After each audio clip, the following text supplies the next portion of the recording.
sou o professor Fernando Loureiro de Biologia, estou aqui na TV Assembleia, junto com a Rádio Timbiras e o canal Seduc no YouTube, para tratar sobre o sistema respiratório. Bem, a primeira coisa que tem que diferenciar é a questão de respiração. Existem dois tipos de respiração.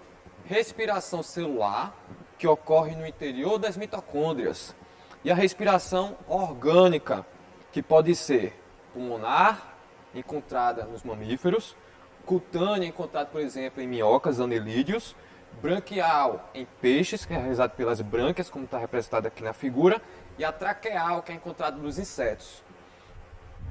Diferenciar celular e orgânica, esses diferentes tipos de respiração, é o seguinte: celular, produção de energia; orgânica, responsável principalmente pelas trocas gasosas. E o sistema respiratório é a troca gasosa entre o meio externo e as superfícies respiratórias. Essas superfícies respiratórias elas devem estar úmidas, porque a troca gasosa só ocorre se ela tiver umidade. Tanto é que em locais que tem a umidade muito baixa, ambientes muito secos, a pessoa tem dificuldade de respirar e muitas vezes até sangra o nariz. E esse sangramento se dá ao esforço do corpo em tentar umedecer as vias aéreas. Então, se vai ser as trocas gasosas, esses gases nós vamos encontrar na atmosfera. E qual é a composição da atmosfera? 78% de nitrogênio, 21% de oxigênio e 1% de outros gases, isso em valores aproximados. Só que para a respiração, para o sistema respiratório, o que nos interessa será o gás carbônico, que é o CO2, e o gás oxigênio, o O2. O sistema respiratório humano, ele vai ser formado por vias aéreas, que é o trato respiratório superior, que é formado pelas cavidades nasais, faringe, laringe, e o trato respiratório inferior, que é dessa região para baixo. Traqueia, brônquios se dividem em bronquíolos e pulmões. Pulmão nós temos dois, o esquerdo e o direito. O esquerdo ele é menor do que o direito porque do lado esquerdo abriga o coração. E o direito ele é dividido em 3 lóbulos, justamente por ele ser maior. O esquerdo, que é o menor, ele é dividido apenas em 2 lóbulos. Vale salientar também que o pulmão ele é recoberto por uma membrana. Essa membrana é chamada de pleura. Nós temos 3 importantes membranas no corpo: pleura, que recobre o pulmão; pericárdio, que recobre o coração; e peritônio, que envolve os órgãos abdominais. E essa respiração ela se dá através de movimentos respiratórios, que vai ser realizado através da ação dessas 3 estruturas em comum: diafragma, costelas e músculos intercostais. Os movimentos promovem uma variação de pressão interna na caixa torácica.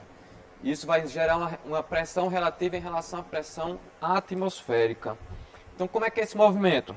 Nós temos um movimento de inspiração, colocar o ar para dentro do corpo, e expiração, retirar o ar de dentro do corpo. Então, como é que isso vai acontecer?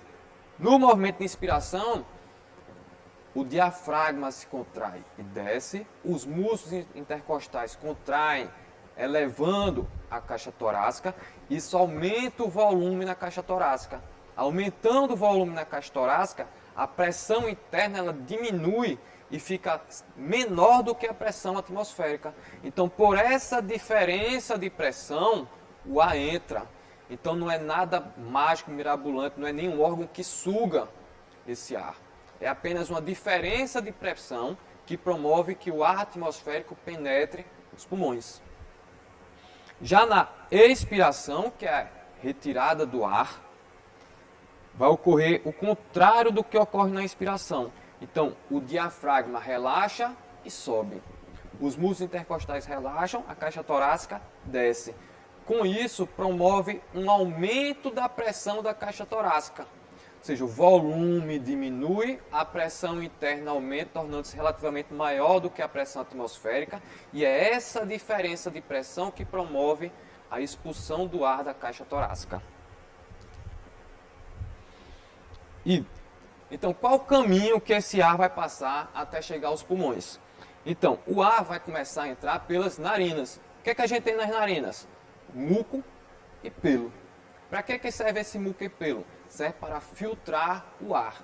Então o ar, quando entra pelas narinas, ele é filtrado e umedecido.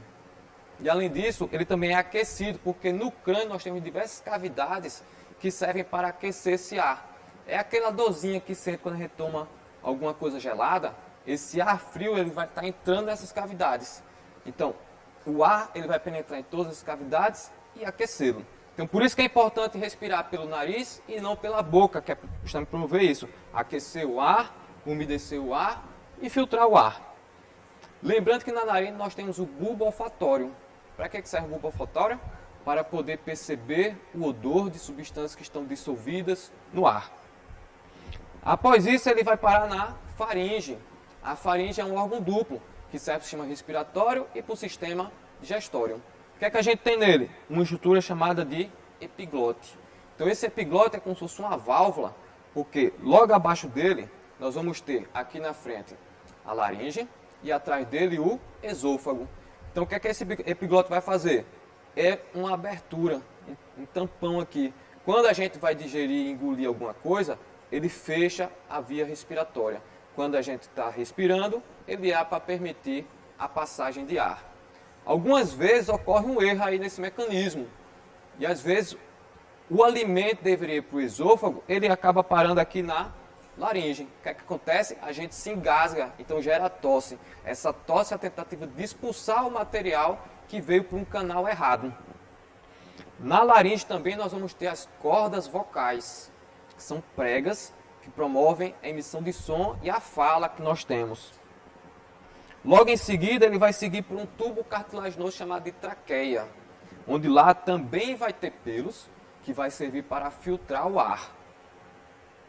Em seguida, ele bifurca em brônquios, bronquio esquerdo e brônquio direito, onde já começa a penetrar no pulmão.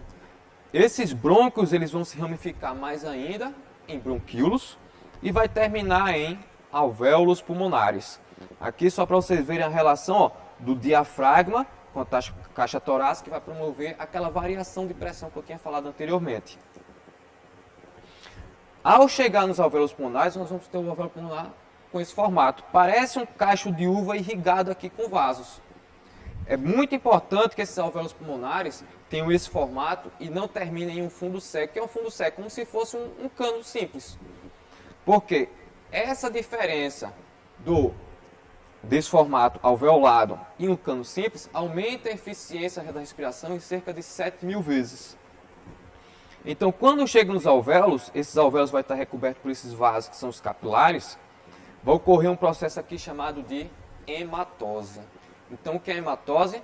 Hematose é o fenômeno da troca gasosa entre os alvéolos e os capilares, tornando o sangue venoso em sangue arterial. E o que é um sangue venoso?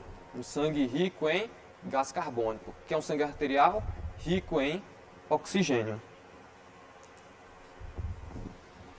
Então aqui está esse processo. Lembrando que hematose é a troca entre o pulmão e os vasos sanguíneos. Do outro lado, nós vamos ter os capilares que vai distribuir esses gases para as células do corpo. Nesse processo de troca entre o sangue e os tecidos é chamado de difusão. E esse sangue vai ser transportado por uma célula, chamada de hemácia, ou eritrócito, ou glóbulo vermelho. Porque ele é responsável pelo transporte dos gases? Porque ele tem aqui uma proteína chamada de hemoglobina. Essa hemoglobina tem esse grupo aqui, grupo M, que é o ferro, que vai auxiliar no transporte dos gases. Então, quando ele chega no pulmão, a hemoglobina vai se ligar com o oxigênio, formando o complexo oxi-hemoglobina. Quando ele está no complexo oxi-hemoglobina, ele vai ser distribuído para todo o corpo. E quando chega nos tecidos, no caso desse lado aqui da figura, complexo oxi-hemoglobina foi formado aqui nos alvéolos. Quando chega aqui nos tecidos, essa oxi-hemoglobina ela se desfaz e liberando a hemoglobina. E aqui na célula está ocorrendo a respiração celular. Respiração celular é consumo de oxigênio e produção de gás carbônico. Então vai ter muito gás carbônico sendo produzido. Esse gás carbônico vai ser capturado pela hemoglobina, pela hemácia, formando o complexo carbohemoglobina. Então a carbohemoglobina ela é formada aqui a nível de tecido, que durante a circulação volta para os pulmões, liberando o gás carbônico, liberando a hemoglobina para que ela possa se ligar novamente com um oxigênio. Só que a principal forma de transporte do gás carbônico não é a hemoglobina. A principal forma de transporte do gás carbônico é através desse processo aqui, ó. O gás carbônico liga-se com a água. Aqui tem uma enzima chamada de anidrase carbônica, que vai formar um ácido carbônico. Esse ácido carbônico é um ácido fraco, que rapidamente ele se dissocia e forma o íon hidrogênio mais o íon bicarbonato. Então ele é carregado nessa forma até que chegue no pulmão novamente e ele volta para poder liberar o gás carbônico. Essa daqui é a principal forma, cerca de 70% do gás carbônico ele é transportado nessa forma de íon bicarbonato. Aproximadamente 23% na forma de carbohemoglobina e outros 7% aproximadamente dissolvido no plasma, ou seja, misturado com o sangue. Então, o transporte na forma de carbonato pelo sangue, fora da hemácia pelo sangue. Então, isso aí é uma das formas. Lembrando que esse íon hidrogênio com bicarbonato ele também serve para regular o pH do sangue. Então, vamos ver uma questão em relação a isso. A respiração é a troca de gases do organismo com o ambiente. Nela, o ar entra e sai dos pulmões graças à contração do diafragma. Considere as seguintes etapas do processo respiratório no homem. Item 1. Durante a inspiração, o diafragma se contrai e desce, aumentando o volume da caixa torácica. Sim, é isso que acontece. Então, quando o diafragma desce, o volume da caixa torácica aumenta. Então, esse item 1 ele é verdadeiro. Item 2. Quando a pressão interna da caixa torácica diminui e se torna menor que a pressão do ar atmosférico, o ar penetra nos pulmões, verdadeiro. Então, como eu falei antes, é essa diferença de pressão que faz com que o ar entra ou saia. Se a pressão interna é menor do que o atmosférico, o ar entra. Se a pressão é maior do que o atmosférico, o ar sai. Então, o item 2 também é verdadeiro. Item 3. Durante a expiração, o volume torácico aumenta e a pressão interna se torna menor que a pressão do ar atmosférico. Então aqui, ó, durante a expiração é saída do ar. Então, ó, o volume torácico não aumenta, o volume torácico diminui. Então essa alternativa aqui está errada. E na expiração, a pressão interna não se torna menor, se torna maior. Item 4. Quando o diafragma relaxa, ele reduz o volume torácico, tranquilo, e empurra o ar usado para fora dos pulmões. Correto, então temos como alternativa verdadeira 1, 2 e 4.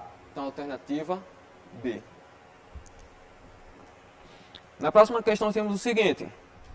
Nos Jogos Olímpicos de Inverno, nos Estados Unidos da América, uma das atletas foi eliminada no exame antidoping, porque, embora não houvesse vestígio de nenhuma substância estranha em seu organismo, ela apresentava uma taxa de hemácias e de hemoglobina muito mais alta do que as médias para atletas de sexo feminino com a sua idade. O Comitê Olímpico considerou imprópria sua participação nos Jogos, por quê? Então vejam bem, ó, hemácia e hemoglobina mais alta do que a média. Qual a função da hemácia e da hemoglobina? Transporte de gases. Se eu tenho mais hemácia e hemoglobina, eu transporto mais gás, eu tenho um melhor rendimento esportivo. Então, vamos analisar as alternativas. Alternativa A maior taxa de hemácia permitiria uma menor oxigenação? Não, maior taxa de hemácia permite uma maior oxigenação. Alternativa B, um aumento do número de hemácias poderia causar uma diminuição do número de plaquetas em uma hemorragia interna? Não. Uma coisa não tem relação com a outra. Alternativa C. A maior taxa de hemácia poderia causar uma sobrecarga no músculo cardíaco e um possível infarto do miocárdio. Não. Letra D. A maior taxa de hemácia permitiria uma maior oxigenação do sangue e uma maior obtenção de energia. Então está aí a alternativa correta. Quanto maior a quantidade de hemácia, mais oxigenado pode se tornar o sangue, com mais oxigênio que vai levar lá para a respiração celular, pode ter um maior ganho de energia. E letra E, a maior taxa de hemácias causaria um aumento na taxa de respiração e uma intoxicação sanguínea causada pelo aumento de ácido carbônico no sangue, também não. Próxima questão. Por meio da respiração pulmonar, nosso corpo é capaz de retirar oxigênio do meio e de disponibilizar para todas as células. Esse gás entra em nosso corpo pelas vias respiratórias superior e segue até os alvéolos, onde ocorre trocas gasosas entre as estruturas e os capilares que a rodeiam. Essas trocas gasosas são denominadas, então vejam bem, ele está falando da troca gasosa via respiratória superior, que segue até os alvéolos, com os capilares. Eu disse que existiam dois, hematose e difusão. Hematose está aqui na letra D. Hematose troca entre o pulmão e o capilar, os alvéolos e os capilares. Difusão é entre o capilar e os tecidos. Na letra A tem aqui metamorfose. Metamorfose é a transformação dos organismos, como por exemplo a gente encontra em insetos. Endocitose é um processo celular de englobar substâncias. Fagocitose é um tipo de endocitose.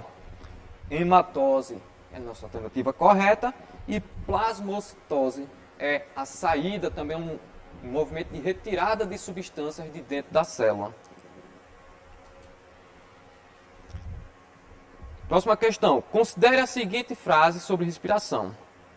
O ar entra nos pulmões quando ocorre do diafragma, dos músculos intercostais e, consequentemente, da pressão. Para completar corretamente os itens 1, 2, 3 e 4 que estão escritos ali no texto, devem ser substituídos respectivamente por... Então, vamos lá.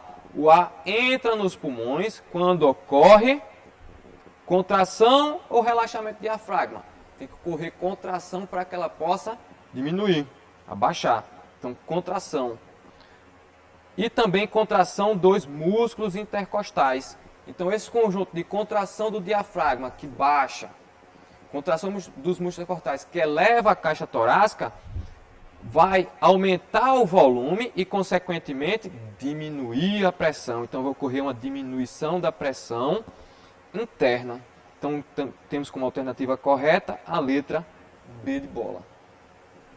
Pessoal, uma outra coisa que você tem que saber é quem é que controla o sistema respiratório. O sistema respiratório, gente, ele é controlado pelo bulbo. Então, o bulbo é uma coisa que fica aqui no crânio, mais precisamente nessa região aqui atrás. Então, ele é que controla a respiração. Os movimentos respiratórios involuntários são controlados por ele.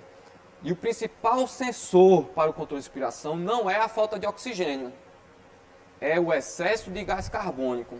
É por isso que naqueles filmes lá americanos, quando alguém está passando mal, colocam aquele saco para você ficar respirando, inspirando e expirando.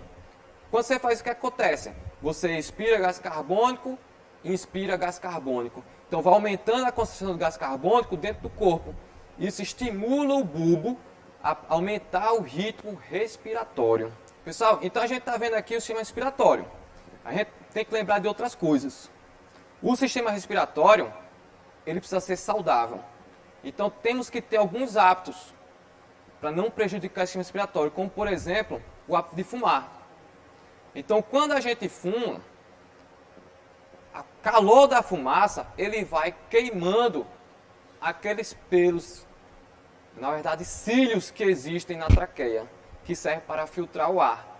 Então esses cílios da traqueia são queimados, então a gente vai perdendo a função de filtrar o ar. Além disso, a poluição, entre eles também, que está presente no cigarro, o monóxido de carbono. Esse monóxido de carbono, ele entra na corrente sanguínea, liga-se à hemoglobina, só que ele liga-se à hemoglobina de uma forma muito forte. Ligando de forma muito forte, fica menos hemoglobina disponível para poder transportar o gás oxigênio e o gás carbônico. Isso diminui a eficiência respiratória, então a pessoa sente mais cansaço, dificuldade de fazer exercício físico, algum esporte, poluição atmosférica, pelo queimadas, uso de combustíveis fósseis. Então tudo isso pode prejudicar o nosso sistema respiratório. Pessoal, então muito obrigado, espero que vocês tenham gostado e não deixe de acompanhar todas as aulas na TV Assembleia, Rádio Timbiras e canal Seduc Maranhão. Espero que vocês tenham gostado e bons estudos. Fiquem em casa, por favor.